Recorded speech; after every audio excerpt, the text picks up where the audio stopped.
Oh, you guys look good. I know that's right. I want to talk about a paradigm shift that I had just recently.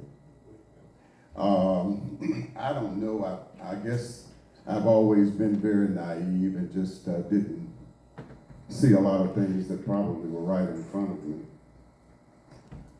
But I want to share with you a paradigm shift that humbled me. And brought me to see that repentance and forgiveness were the doorways to peace and joy. And I'd like to share my experience with you. Go ahead. Okay. State of Georgia, one of the 7 states of the Confederate. But you draw a 200-mile strip from South Carolina all the way to Alabama. And right in the middle of Georgia, you'll see in the heart of Georgia, the city of Macon, that was established in 1823. So you can pull out your calculators, but that was 200 years ago. Very interesting time. So there was a river. Y'all familiar with the Ogmore? This is the 3 things that made Macon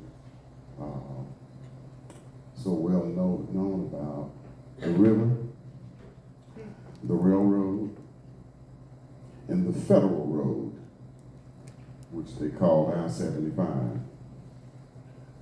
Macon was established in 1923 as a city.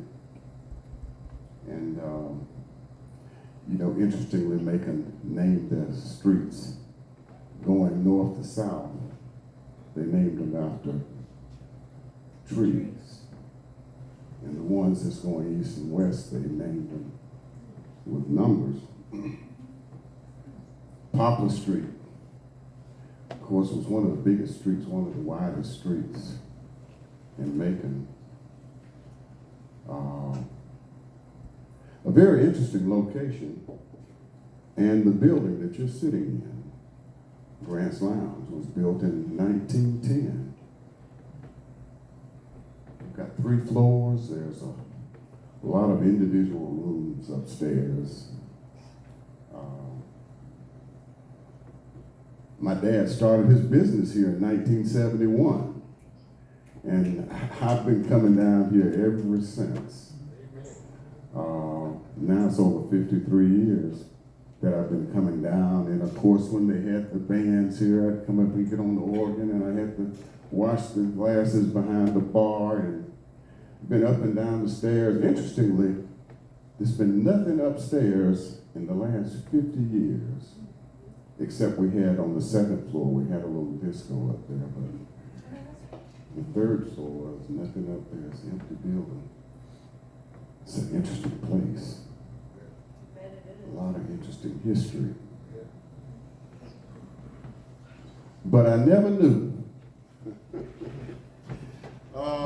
I never knew the real story of the Grant's Lounge building on Poplar Street. Till a few days ago, I walked out into the park with the Christmas lights, and I had the opportunity to read Julia.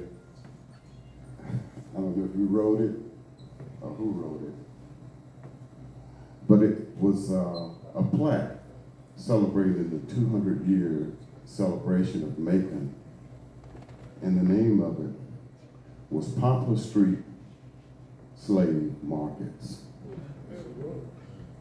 And,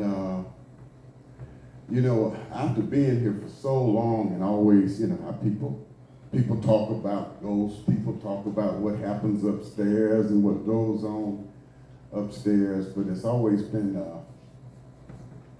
something that was sort of hush-hush, because, we've been through a lot of changes over 53 years. We've had a lot of souls come across this stage. But that's just in the 50-year history. But when you go back 200 years to 1823, and you think about the history and where we're sitting today, and it was sort of one of those moments for me, and I went like, wow, I didn't realize this. But now, today, over 200 years later,